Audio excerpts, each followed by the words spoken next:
Reels वाली बहू। प्रज्ञा को रील्स बनाने का बड़ा ही क्रेज है और वो दिन भर रील्स बनाती रहती है।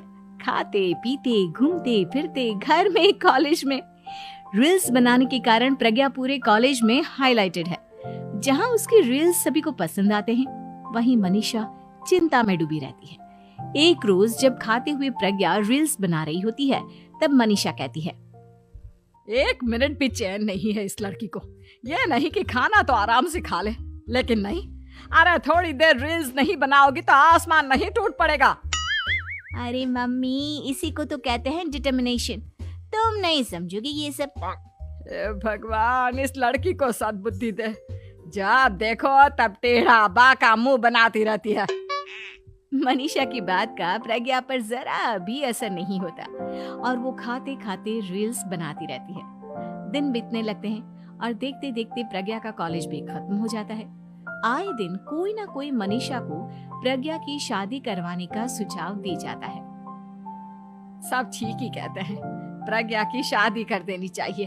अपने घर के काम काज में व्यस्त हो जाएगी तो खुद ही ये रील्स और नाच गाना बंद हो जाएगा। मनीषा और प्रेम प्रज्ञा के लिए एक अच्छा लड़का ढूंढने लगते हैं और तभी विकी का रिश्ता प्रज्ञा के लिए आता है, जिसने प्रज्ञा को उसकी रील्स देखकर पसंद कर लिया था। अगले दिन विकी अपने माता पिता के साथ प्रज्ञा के घर पहुंच जाता है और प्रज्ञा साड़ी पहने हाथों में चाय की ट्रे लिए उनके सामने आती है। जब विकी को पसंद है तो हमें भी बहू पसंद है। बहन जी, आप बारात की तैयारी कीजिए। एक बार लड़का लड़की अकेले में बात कर ले तो अच्छा रहेगा। हाँ हाँ, क्यों नहीं। मनीषा विकी को प्रज्ञा के कमरे में भेजती है, जहां प्रज्ञा पहले से ही रील्स बना रही होती है। तभी विकी कहता है, आ गए आपके साजन जी।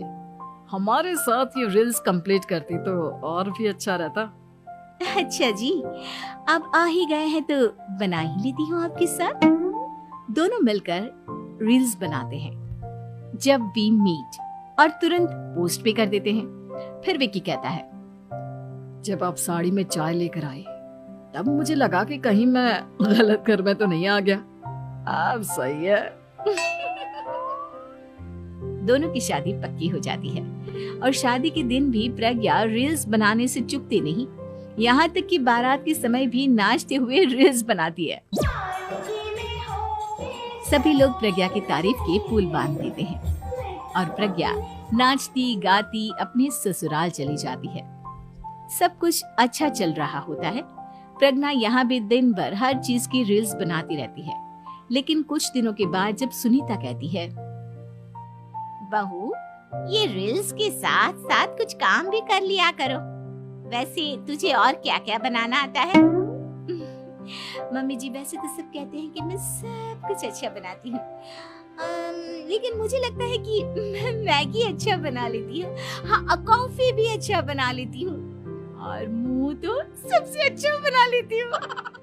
हैं? अच्छा अच्छा। सुनीता अपना माथा पकड़ लेती है और कहती है, बहू, कुछ खाना बनाना भी सीख लेती।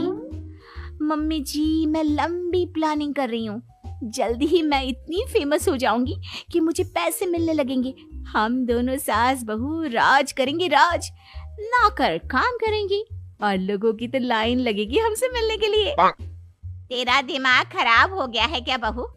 हंसी मजाक तक ठीक है, लेकिन इस तरह घर नहीं चलते। जितना जल्दी हो इस घर के तौर तरीकों को सीख लो।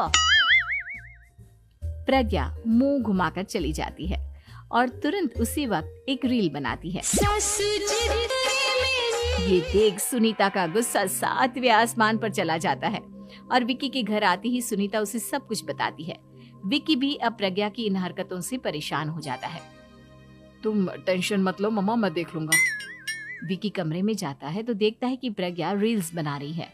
विकी बड़े ही प्यार से प्रज्ञा से कहता है, प्रज्ञा, इन सब के लिए मैं तुम्हें मना नहीं कर रहा हूँ, लेकिन फिर भी हर वक्त तो ये अच्छा नहीं लगता ना। समझने की कोशिश करो, मुझे भी तुम्हारा थोड़ा वक्त चाहिए। मैं जब ऑफिस से आता हूँ तो मुझे समय देने की जगह इसी में लगी रहती है। तुम ज्यादा ही सोच रहे हो। तुम भी मेरे साथ रील्स